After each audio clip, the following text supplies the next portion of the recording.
Hey responders, it's Brian Fast, the Fit Responder, back with you again with some thoughts. At this point, hopefully everybody's seen or read some of the things that I've been preaching and trying to get started and changed in the public safety business. My main goals are to keep you healthy and well and injury-free, doing one of the most difficult jobs in the world. We see and do and are exposed to things that most people never ever have to see or deal with. And we're expected to just live with it. But that's not the case. It's not how the brain works. It's not how psychology is. It's not how we as humans are. What I want to talk about a little bit is stress. Now, understand that in the caveman days, our ancestors, call them, all they really had to worry about were a few things. Food, water, warmth, could they make a fire? Not a lot of stress, just things to do on a daily basis. Some hunting, you can paint the picture. Low stress. Now, let's say you're walking through the grassy plain or wherever your ancestors lived.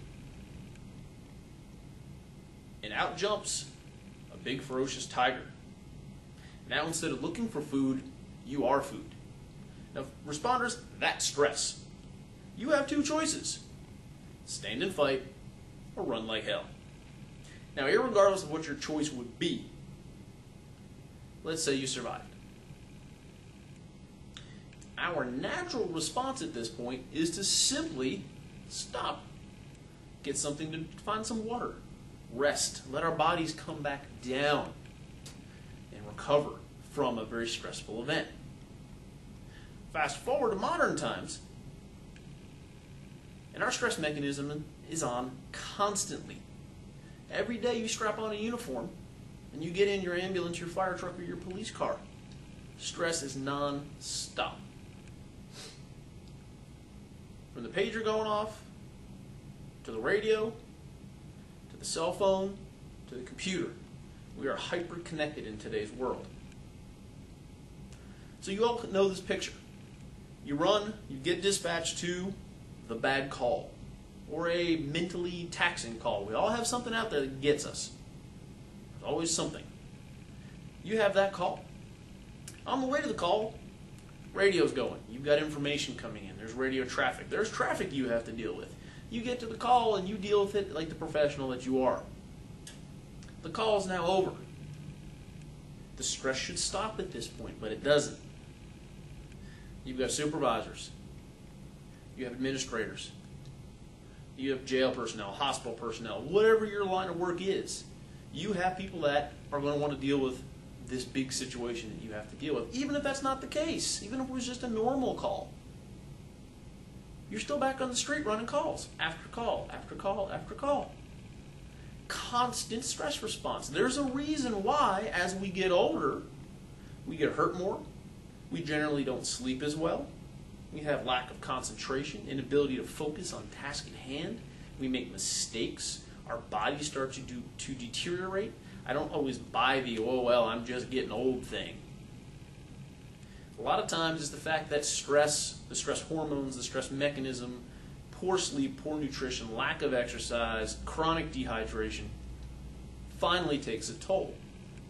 The beauty of youth is you're 9 foot tall and bulletproof. Anybody in public safety that's been here long enough knows and has seen, because you were there, the rookies come in. Oh heck, they're 9 foot tall and bulletproof, and they're rarely the ones that get hurt. There's a big spike, especially in EMS and fire, in injury rates from roughly 33 years to 35 years old. And it's not the fact that we're just getting older. It's the fact that these repetitive strain postures, repetitive strain syndromes are finally taking their tolls on our bodies. The constant stress mechanism is finally taking its toll on our body. The only person that can change that is you. If you wait for it to break, it's broken. You're done. It's very, very hard to fix.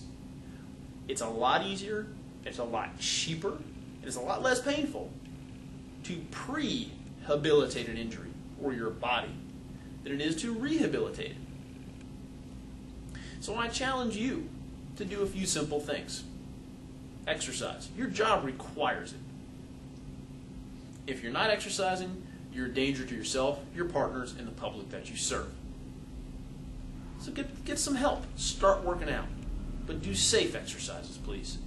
If you're unsure what those are, please go back on some of the sites that I write for, and read some of my articles. EMS Responder, EMS One, Fire Rescue One, Officer.com, and EMS Magazine. And go on my blog, please. fitresponder.wordpress.com. Plenty of information on what I'm talking about now. So you got to work out. You have to. It's a job requirement. You need to make better food choices. Smaller portions, less fast food, more fruits and vegetables, more lean meats. Bring your food with you, especially for EMS and law enforcement. Fire is not as bad as you have a place to go. If you bring your food with you, you tend to make better choices. You tend to eat on schedule, which is very important. You should have a small meal every 3 hours. Stay hydrated. Water, water, water. Stay away from the energy drinks. Stay away from these fancily marketed, is that a word, fancily? Stay away from the hyper-marketed drinks that are proponents of health. They're mostly sugar and have trace amounts of the things that are supposed to keep you healthy. Not buying it. Do the research. These drinks don't work. The only thing I would recommend on the street are some of the superfood drinks.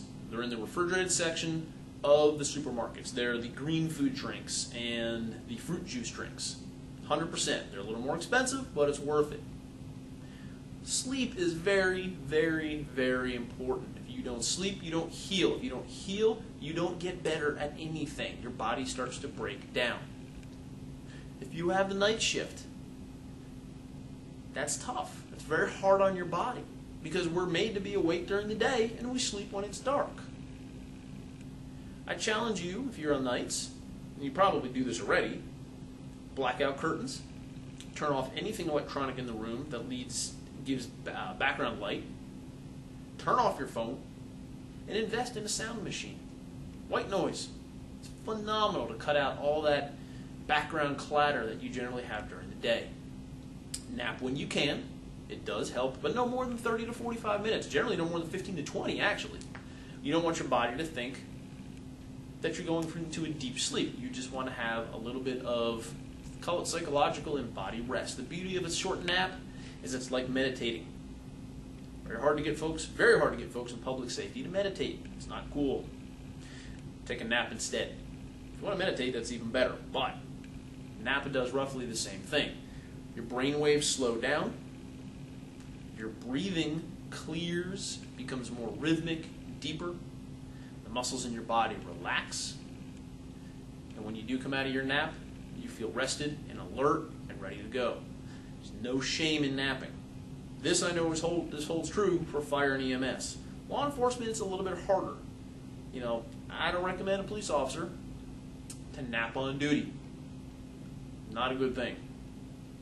But if you know you're going to have a busy shift, or you haven't slept well the night before, try to take a nap before you go in and you sign on. Just a couple of quick stress relief tips from the Fit Responder that you can do today to make a difference in your life and to stay a Fit Responder.